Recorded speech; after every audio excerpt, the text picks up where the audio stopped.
Yo, salut tout le monde. Alors aujourd'hui, on se retrouve du coup sur une petite vidéo sur un jeu qui s'appelle Unturned, qui d'ailleurs a été programmé par un jeune de 16 ans. Il a fait ce jeu-là tout seul. Oula.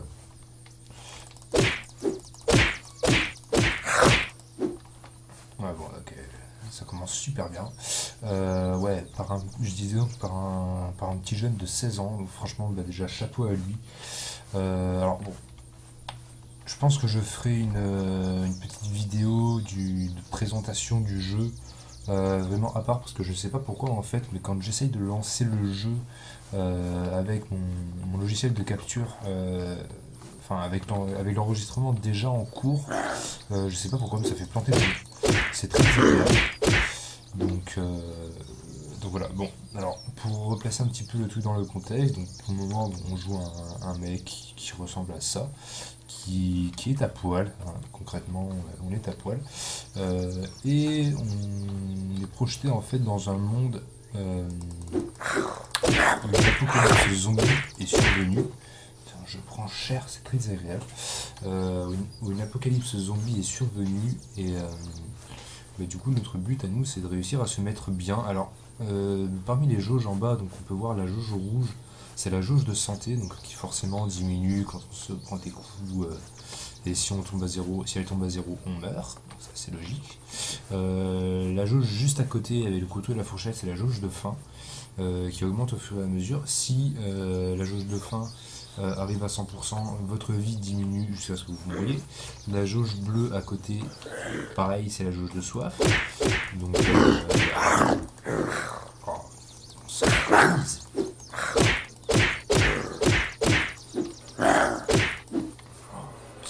J'ai pris cher dès le début de la partie. C'est génial. La jauge de soif, donc du coup, pareil. Il faut boire pour faire diminuer la jauge. Et, euh, et après, la jauge verte. Alors, la jauge verte, en fait, c'est la jauge de ce qu'on appelle d'infection. C'est-à-dire que. Euh, c'est la jauge d'infection. En fait, elle augmente quand vous vous faites taper et enfin, quand vous faites taper par des zombies, pardon. Et. Non, c'était pas ça, c'est ça, voilà. Et quand vous mangez des aliments qui sont périmés, donc tous les objets avec moldy au début dans leur nom sont des aliments périmés, donc qui vont effectivement vous permettre de diminuer la jauge qui correspond. Donc, bah, si c'est par exemple de l'eau ou un soda comme du coca ou un truc comme ça, bah, ça va vous permettre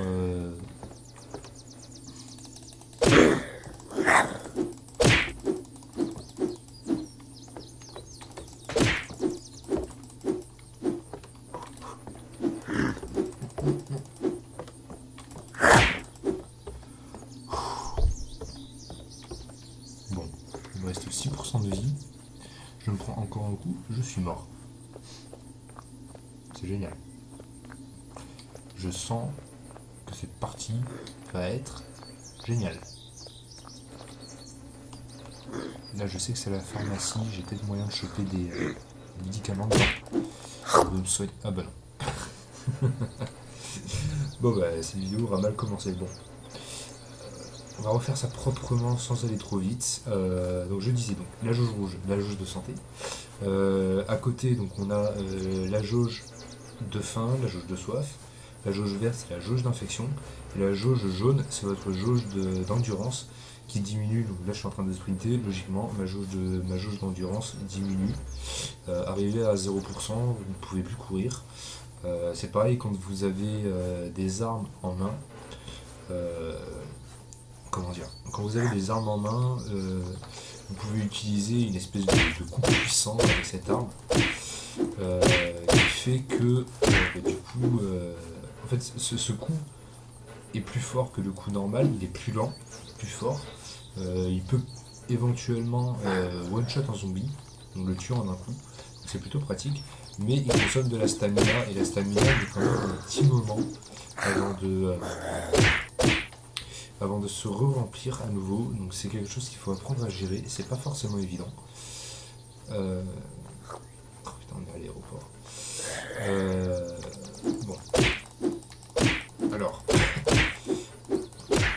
remettre du coup le jeu dans le contexte, donc on a un mec qui est à poil, qui est projeté dans un monde apocalyptique, zombifique, et tout ce qui va avec. Et le but est de réussir à survivre.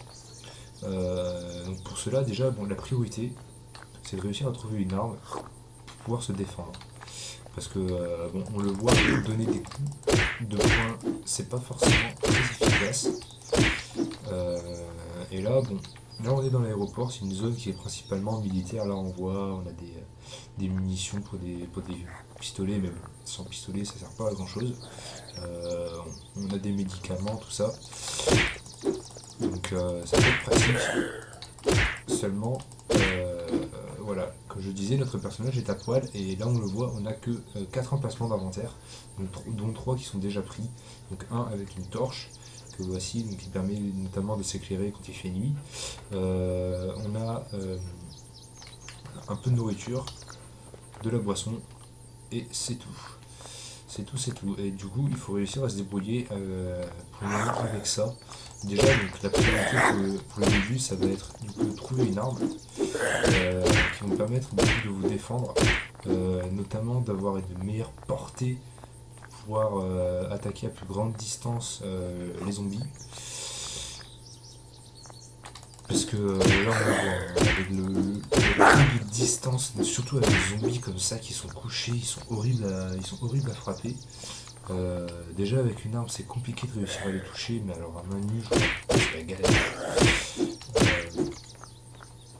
Bon, donc, du coup la priorité c'est de réussir à trouver une arme, si possible une arme de corps à corps, parce que les armes comme les fusils, comme ça, ont des munitions. Moi là j'ai de la chance, j'en ai 4, c'est déjà pas mal. Mais il y a un autre problème en fait avec les armes à feu, c'est qu'elles font du bruit.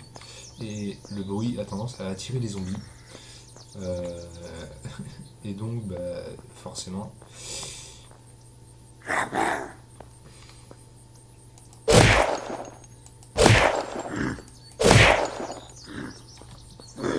Putain, j'ai fait un vrai carnage.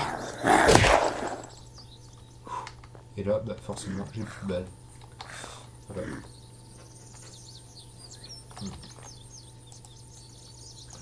Pas le drop. Je vais laisser tomber, tant pis.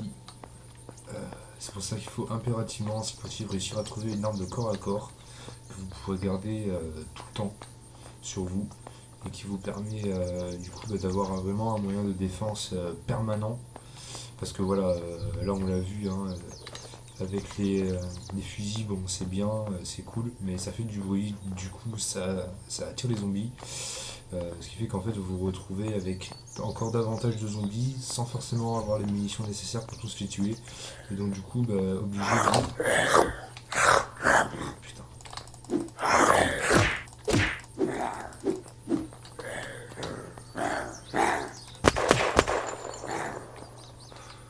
Voilà, quand je disais qu'il valait mieux éviter d'utiliser les armes à feu. Bon, heureusement, alors je crois, hein, je ne suis pas sûr de ce que j'avance, mais je crois que le headshot fonctionne. C'est-à-dire que bah, le coup de la balle dans la tête élimine le zombie en un coup.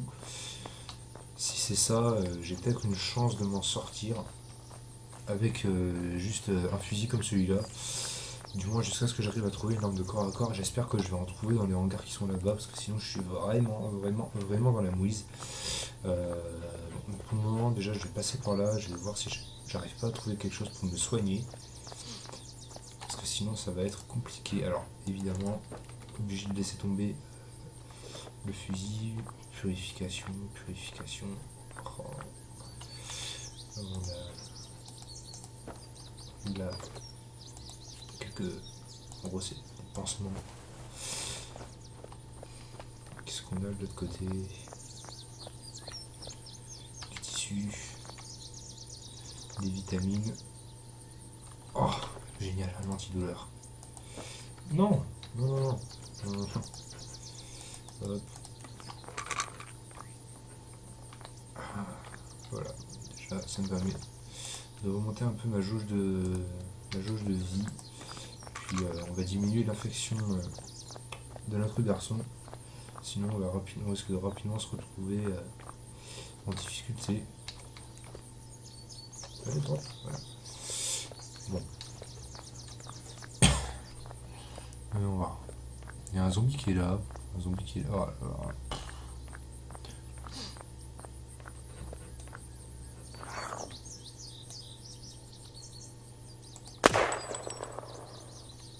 Ça va, les autres n'ont pas été attirés. Là, typiquement, c'est vraiment le genre de jeu où il faut essayer d'attirer les ennemis plutôt un par un et s'en occuper vraiment un par un parce que sinon, on se retrouve rapidement submergé par le nombre d'ennemis et donc en difficulté. Voilà, l'autre a été attiré par le bruit du fusil. On va essayer, voilà. Tuons d'un coup. Et là, il y en a deux qui arrivent. J'ai raté. Voilà, il y a toute la famille qui s'est mis.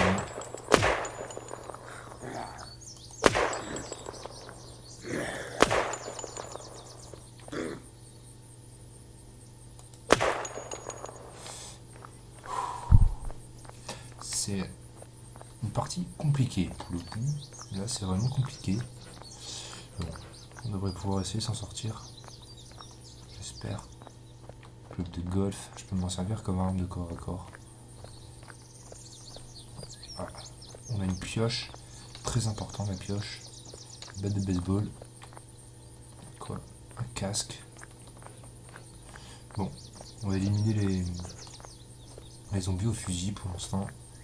Notamment celui-là, et je pense qu'il doit y en avoir un autre dans le bâtiment qui est planqué là. Ouais.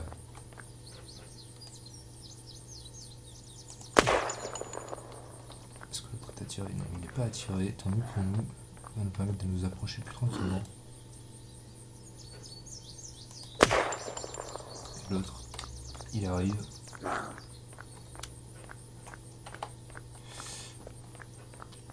Alors, on court chercher.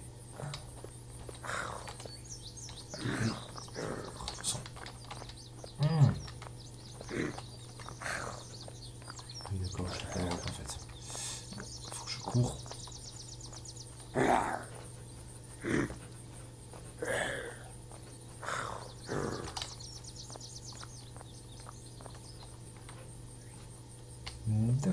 D'accord, je ne savais pas qu'on pouvait monter sur le toit comme ça. Pourquoi pas, hein, mais pourquoi pas? Pourquoi pas? Bon, on va essayer de re-rentrer dans le bâtiment, histoire d'aller choper la pioche. Sinon, ça risque d'être un petit peu compliqué. Juste de tuer à main nue.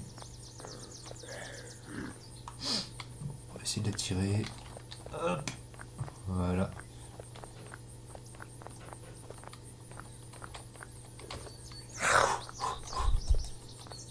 Allez, 13. Voilà, nickel. Nickel. Bon. J'ai réussi à trouver une arme de corps à corps qui en plus de ça va me servir aussi d'outil pour pouvoir miner de la pierre. Ça on verra ça plus tard, c'est pas encore d'actualité. Bon, maintenant que j'ai réussi à trouver une arme de corps à corps, la priorité pour moi, déjà, ça va être d'essayer de trouver des vêtements, parce que pour le moment je me balade tout nu. Question classe, on a connu mieux.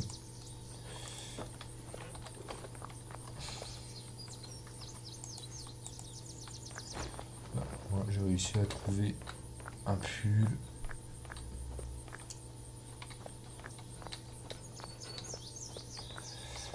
Ça, on s'en fiche.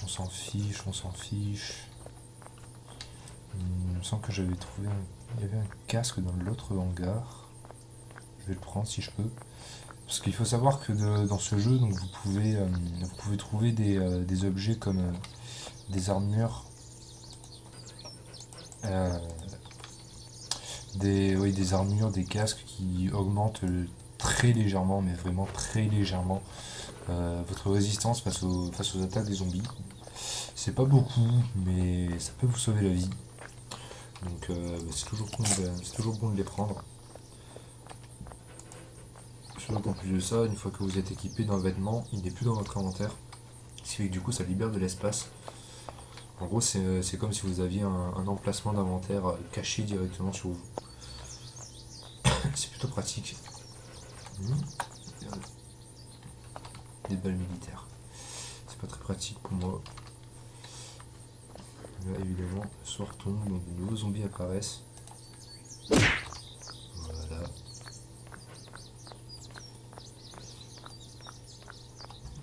malheureusement, je pense pas qu'on arrivera à trouver quelque chose de plus intéressant parce que notre inventaire actuellement est beaucoup trop limité. Et en plus de ça, bah, on n'a pas encore la possibilité d'être autonome en ce qui concerne. Quoique j'aurais peut-être pu. Oui, je sais ce que je vais faire. Vu que j'ai mangé, que j'ai bu, j'ai des emplacements d'inventaire qui sont libérés, donc du coup je vais aller prendre un jerrycan en espérant qu'il soit rempli avec de l'essence. Et puis je vais mettre de l'essence dans la voiture et puis on va partir en direction d'une ville, si possible, de façon à pouvoir essayer de choper un objet qui est juste essentiel en fait dans ce jeu. C'est quasiment impossible de s'en passer en fait, c'est un sac à dos. Alors il y en a de plusieurs types, les sacs à dos. Euh, donc des plus petits, des sacs à dos de taille plutôt moyenne, grande, etc. Forcément, bon, plus votre sac à dos est grand, plus vous avez d'emplacements d'inventaire, et donc plus vous pouvez vous permettre de transporter d'objets, sachant que vous êtes quand même, malgré tout, limité par le poids. Vous avez un poids maximal que vous pouvez transporter, qui, je crois, augmente selon...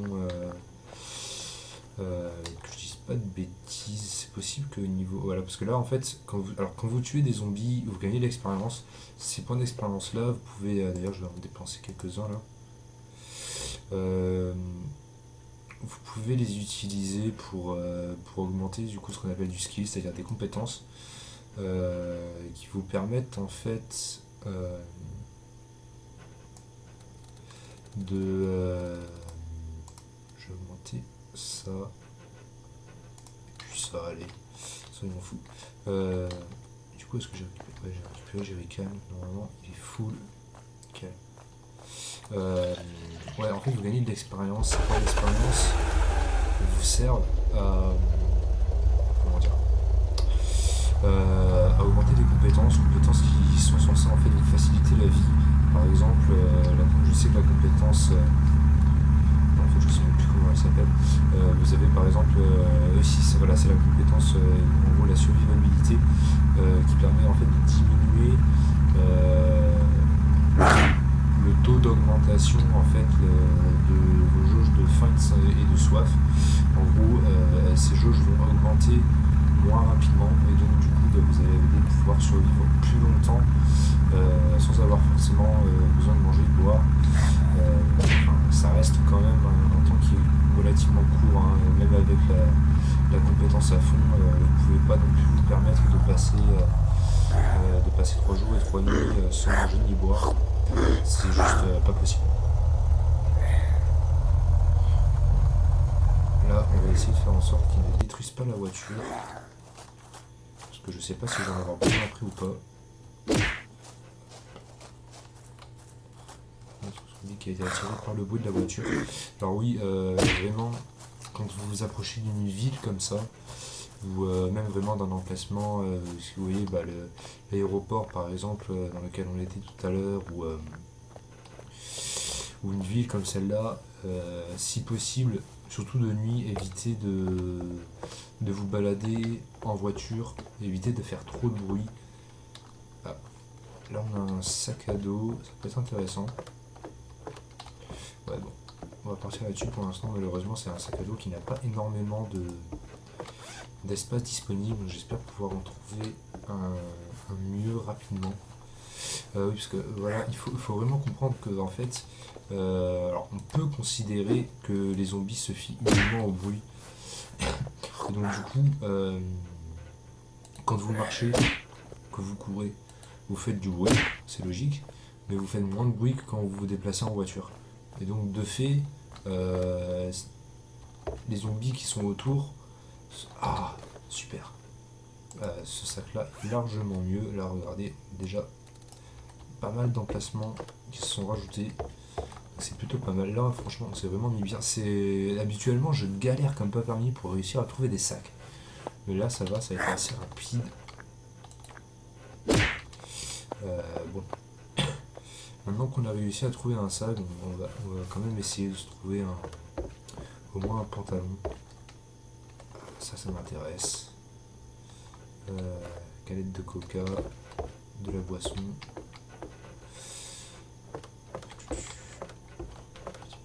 d'autre là-dedans? Alors cette maison là, on peut pas y accéder en fait, elle est barricadée complètement. En fait, oui, on peut y accéder qu'en utilisant une échelle à placer sur une fenêtre et accéder directement pour le premier étage. Euh, bon, ça peut, on peut parfois trouver des items, des objets intéressants dedans, mais c'est pas forcé. Donc ça vaut pas forcément le coup de se prendre la tête de récolter du bois pour, euh, pour créer une échelle, pour essayer de monter dedans. On risque d'être rapidement déçu. En général, on trouve vraiment tout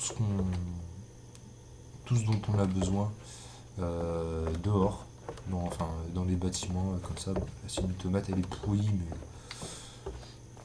ça peut toujours être utile. Je sais pas quand est-ce que j'aurai besoin de me nourrir, si jamais j'ai besoin de me nourrir en urgence en fait, malgré le fait que ça augmente du coup mon infection, je sais pas comment dire ça, ouais on va dire infectiosité, malgré le fait que ça augmente mon infectiosité, bah, ça m'évitera quand même de mourir. Donc bon, toujours pratique. Ah oui, je sais pas si je voulais préciser, mais votre jauge d'infectiosité c'est pareil, hein, si elle monte à 100%, bah, vous mourrez, tout simplement. Donc bah, faut réussir à tout gérer en fait, parce qu'il y a quand même la majorité des aliments des ressources alimentaires que vous allez trouver, la plupart du temps sont pourris, donc du coup augmente votre infectiosité. Mais à contrario, vous trouvez quand même assez facilement des. Normalement il y en a un qui va monter. Oui. Là. Mais vous trouvez quand même assez facilement, je disais, des médicaments qui permettent de diminuer votre infectiosité. Du coup, il faut réussir à jongler avec le tout. Et bah, c'est pas forcément évident au début parce que forcément on n'a pas beaucoup de ressources. Mais une fois qu'on en a davantage, tout simplement, bah, c'est plus simple. Alors, dans ce jeu, vous avez la possibilité de construire ce qu'on appelle du craft. On a la possibilité de construire en fait des objets, donc, par exemple, là l'exemple le plus concret et le plus que je pourrais vous servir, ce serait bah, simplement la possibilité de construire une maison petit à petit. Donc construire une maison, ça passe forcément par récolter des ressources, notamment du bois. Ça, il va nous en falloir beaucoup, du bois. Récolter du bois, récolter de la pierre, on peut récolter vraiment plein de ressources différentes. Ces ressources-là, du coup, nous servent à créer des objets qui ont ensuite, bah, ils ont tous leur propre utilité, hein. Je vais voir un peu si je peux éviter de me nourrir avec des aliments périmés. Je vais éviter. On va partir d'ici, on va essayer, parce que personnellement, j'aime vraiment pas ce coin-là. C'est un endroit que je n'arrive pas à apprécier. Je trouve qu'on manque globalement de ressources intéressantes. Par exemple, je sais qu'il y a des cités, des villes qui sont beaucoup plus intéressantes en termes d'objets qu'on peut trouver dedans. Alors, il faut savoir que l'apparition des objets est totalement aléatoire, mais malgré tout, il y a quand même quelques petites règles qui sont observées. C'est-à-dire que dans les villes, vous allez avoir par exemple des magasins estampillés, Gus par exemple, donc, le magasin d'armes. Et globalement, c'est dans ces magasins-là que vous avez le plus de chances de trouver des munitions et des armes à feu, plus qu'en vous baladant dans les maisons à côté. Quelques petites règles comme ça qui sont quand même respectées en termes d'apparition des objets que l'on peut trouver.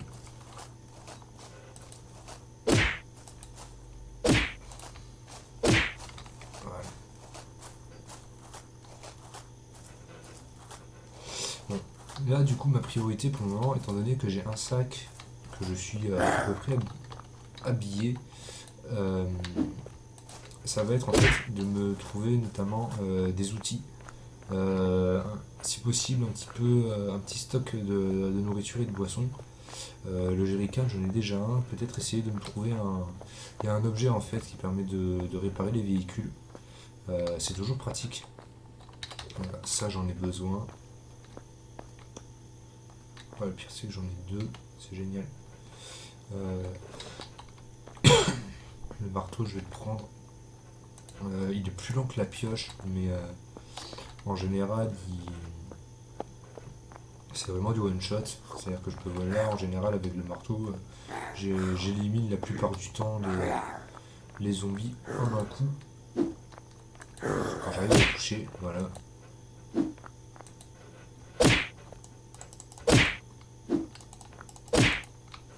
Voilà, super. Déjà on est un peu plus tranquille sur cette partie-là de la ville. On va continuer à explorer. Puis on va récolter tout ce qui peut nous être utile. Surtout de la nourriture, parce que là j'ai ma jauge de faim qui augmente quand même pas mal. Oh, du lait qui n'est pas périmé, c'est super. Conserve de jambon. C'est quoi ça? Des granolas. Je prends. Là on a quoi? Bouteille d'eau. Pourquoi pas. Tomates pourries.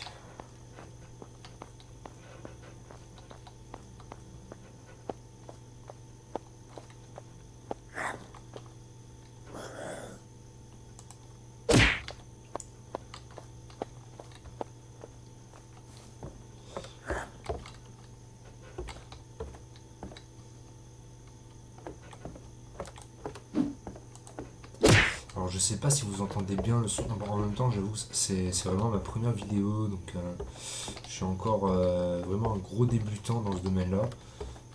J'espère forcément pouvoir progresser en termes de qualité du son, etc. Mais je sais pas en fait si du coup si vous l'entendez vraiment bien, mais les zombies en fait font un bruit assez caractéristique.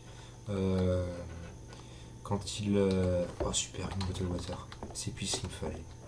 C'est pile ce que je cherchais. Ça va me permettre. Alors là, du coup, je vais pouvoir justement vous montrer déjà un premier craft. Quand vous mettez en fait une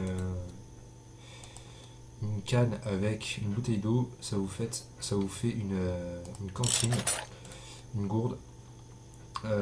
Cette gourde en fait c'est un peu comme le jerrycan, c'est à dire que vous pouvez l'utiliser à l'infini. En fait là déjà bon, elle est pleine, voilà, là je bois, du coup j'ai ma jauge de soif qui diminue, et quand je vais du coup me retrouver à un point d'eau, ben, je vais pouvoir re-remplir cette Fire Axe que je prends parce que j'ai besoin d'une hache pour pouvoir couper du bois. Oui, donc je disais,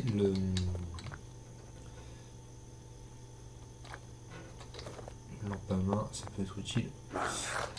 Vous pouvez du coup re-remplir votre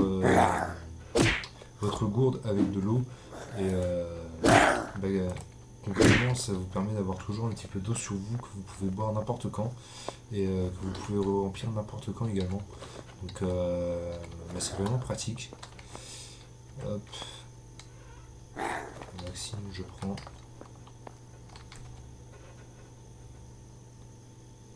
Voilà, le bruit d'un zombie. Voilà. J'ai déjà plus d'espace.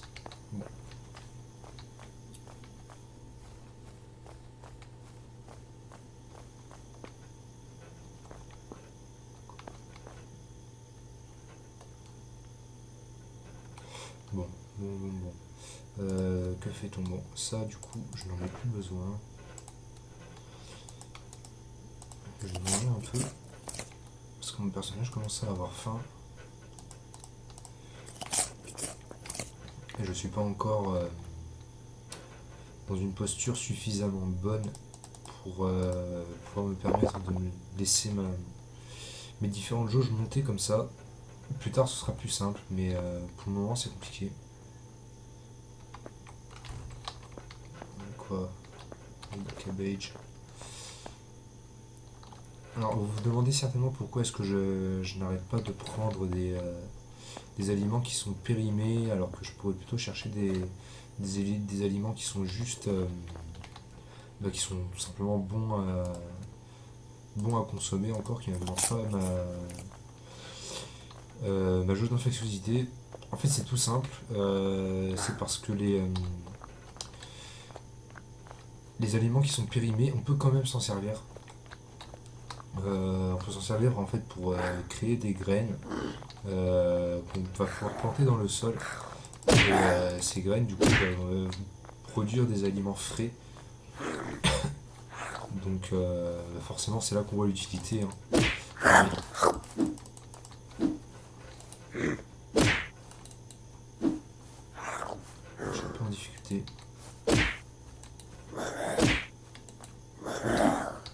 S'il y en a un qui arrive derrière moi, je suis mort. Ça serait dommage de mourir en étant arrivé jusque-là. Donc un jack, ça peut être utile. Mais je vais voir si j'ai pas plutôt la possibilité de trouver. Voilà, l'item magique. La blowtorch. Bon. Alors, le blood bag. Le blood bag, il faut pas l'utiliser n'importe comment. Il faut vraiment l'utiliser que quand vous êtes en très mauvaise posture, comme moi. Tout simplement parce que c'est le seul item du jeu qui régénère vraiment à 100% votre jauge de PV, votre jauge de vie.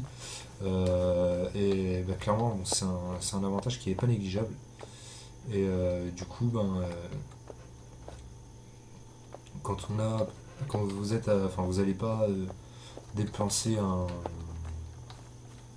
comment dire, vous n'allez pas dépenser un blood bag pour soigner 20% de vie. C'est ridicule. Il vaut mieux essayer d'utiliser un objet qui est entre guillemets moins rentable, tout simplement parce que sinon vous risquez de perdre en rentabilité et ce serait dommage. Même si au fond on s'en fiche un petit peu, ce qui soigne, mais le fait d'avoir un blood bag sur vous peut vraiment vous sauver la vie plutôt que de l'utiliser pour avoir pas vu juste un petit PV. Donc là, voilà, là ça fonctionne exact. Le jerrycan fonctionne comme la gourde. D'ailleurs, je vais aller remplir la gourde. On va faire. Le jerrycan fonctionne exactement comme la gourde. Là, du coup, pouvoir. Voilà, là j'ai la bouteille d'eau qui est remplie.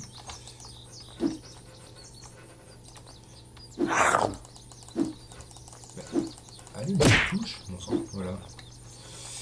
Là j'ai la bouteille d'eau qui est remplie, donc du coup je vais boire, je suis à proximité d'un point d'eau. Oui, alors, on vit dans un monde étrange, les survivants boivent de l'eau de mer. Tout à fait logique. Quoique je sais pas si c'est une mer ou un lac en fait, mais l'eau doit pas être forcément très propre. Et quand on boit de l'eau comme ça n'augmente pas la jauge d'infectiosité. Et personnellement je trouve ça un peu bizarre. Après, c'est vrai que si en plus de ça, ça devait rajouter encore en difficulté, le jeu serait vraiment impossible. Parce que c'est déjà suffisamment compliqué comme ça. Si en plus on doit rajouter la difficulté, on s'en sortira jamais. Là, on a à peu près ce qu'il nous faut. Le seul truc qui... Ah non, c'est vrai, j'ai récupéré une hache quand même. J'ai récupéré une hache, j'ai une pioche, j'ai un peu de cuisine, j'ai un petit peu de nourriture sur moi, j'ai de quoi commencer à faire de la plantation. Alors là, j'ai trouvé un truc qui m'intéresse énormément. Est-ce que j'ai la place? Oh bon sang. Non. Il va falloir que je me sépare. Utiliser.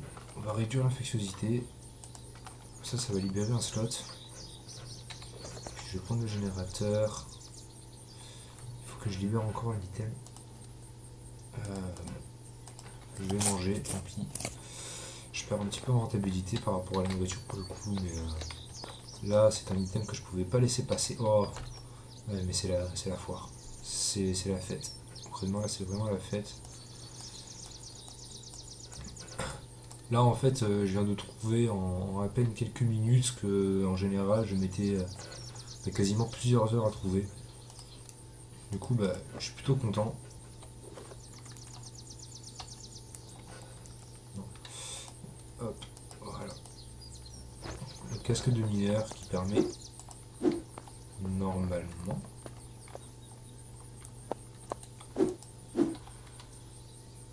C'est bizarre. C'est peut-être parce qu'il fait trop sombre. Enfin, trop jour, pardon.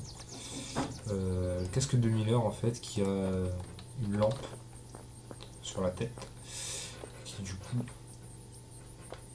permet de normalement d'éclairer. Ah attends, je crois non.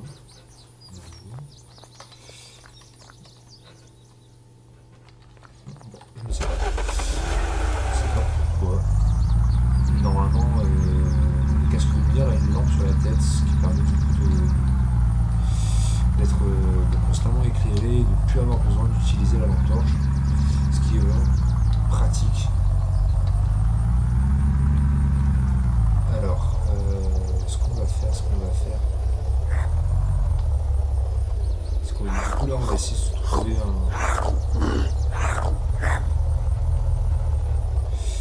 petit coin où se poser.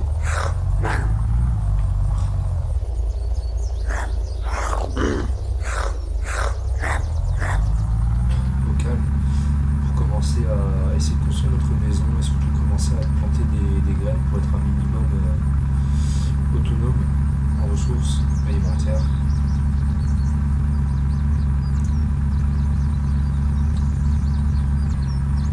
Et après, pourquoi pas essayer de partir à la recherche d'un moment un peu plus important que celui-là.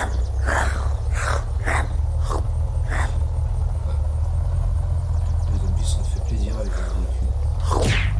Tu crèves.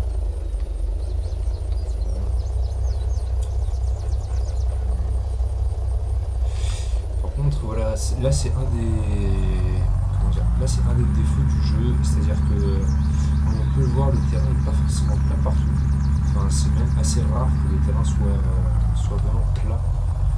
Et la difficulté c'est qu'en fait, bon, on verra ça dans un prochain épisode je pense, mais la difficulté, c'est que pour pouvoir construire votre maison, il faut vraiment que le terrain soit le plus plat possible, sinon vous risquez de vous retrouver rapidement bloqué. Tout simplement parce que une partie en fait des fondations de la maison se retrouve du coup sous le sol si le terrain est n'est pas plat. Et du coup c'est problématique. Il y a des histoires de points d'aimantation. Enfin, je vous expliquerai tout ça quand je commencerai à construire la maison. Pour le moment, donc, je propose qu'on s'arrête ici pour l'instant. Je pense que j'ai dû faire à peu près une vidéo de 20 à 30 minutes. Donc je pense que c'est déjà pas mal pour une première expérience. Bon, évidemment, dis-moi ce que vous pensez de cette vidéo dans les commentaires. Bon, évidemment, bon, soyez indulgents parce que bon, c'est vraiment ma toute première vidéo. Je débute vraiment dans le domaine, mais c'est quelque chose c'est un projet qui me tenait à cœur un petit peu depuis un petit moment. Donc voilà, j'ai décidé de me lancer. Et bah écoutez, dites-moi ce que vous pensez de la vidéo. Commentez.